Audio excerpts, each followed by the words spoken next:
Why what soldiers drank in World War II mattered more than what they ate. Before we get into the evidence, take a moment to subscribe to this channel if you care about survival history told without shortcuts, myths, or watered-down storytelling. What you're about to hear is not trivia.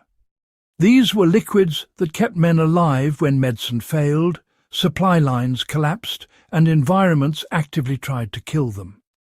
In the chaos of World War II, hydration and chemistry mattered as much as ammunition, and sometimes more. Most people think of food when they think of wartime survival. Veterans knew better.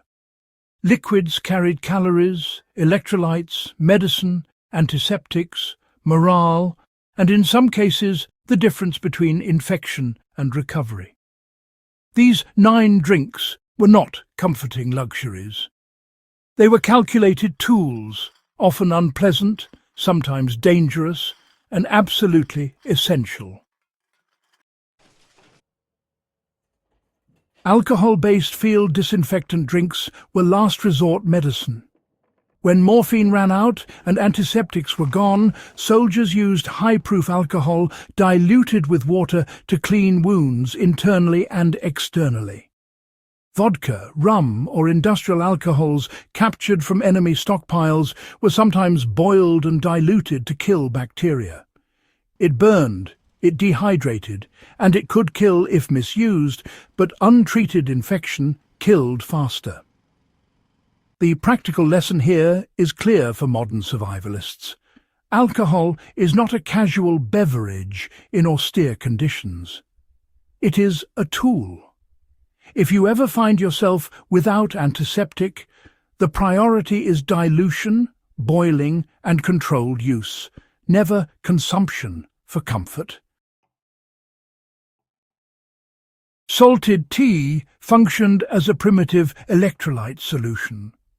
British and Commonwealth troops in North Africa learned quickly that plain water was not enough. Excessive sweating stripped sodium and potassium, leading to cramps, confusion, and collapse. Tea with added salt replaced lost minerals and encouraged regular drinking because it tasted familiar. Today, the same principle applies during heat exposure. If you're sweating heavily and only drinking water, you're setting yourself up for failure. Adding salt in controlled amounts can prevent hyponatremia. Coffee fortified with sugar was controlled fuel, not a morale treat. Coffee rations were engineered stimulants. Caffeine sharpened alertness during long watches, while sugar provided immediate glucose for exhausted bodies. Commanders regulated when coffee was consumed because, well, mistimed caffeine caused crashes. The survival takeaway here is about timing. Stimulants should be used strategically, never habitually. In prolonged emergencies, sugar plus caffeine can buy you hours of clarity, but only if you respect the crash that follows. Fermented milk drinks reduced deadly gut infections. Eastern Front soldiers often relied on kefir and similar fermented dairy drinks when clean water was scarce. The fermentation process suppressed harmful bacteria and introduced beneficial cultures that stabilized digestion under extreme stress. Dysentery killed more soldiers than bullets in some regions. The modern application really is fermentation literacy. Knowing how to ferment milk, grains, or vegetables can create safe hydration options when water quality is uncertain. Barley water protected kidneys and stretched rations. Boiled barley water was issued in hospitals and field stations to wounded soldiers. It delivered carbohydrates, eased digestion, and encouraged fluid intake when patients refused plain water. It also reduced kidney strain in dehydrated casualties. In survival terms, boiling grains into drinkable calories allows you to hydrate and feed simultaneously, a critical advantage when chewing is difficult or energy is low. Vinegar water lowered disease risk in contaminated zones. Soldiers added vinegar to questionable water supplies not because it purified completely, but because it lowered bacterial growth and, well, masked foul tastes that discouraged drinking. Dehydration killed silently. Vinegar encouraged intake.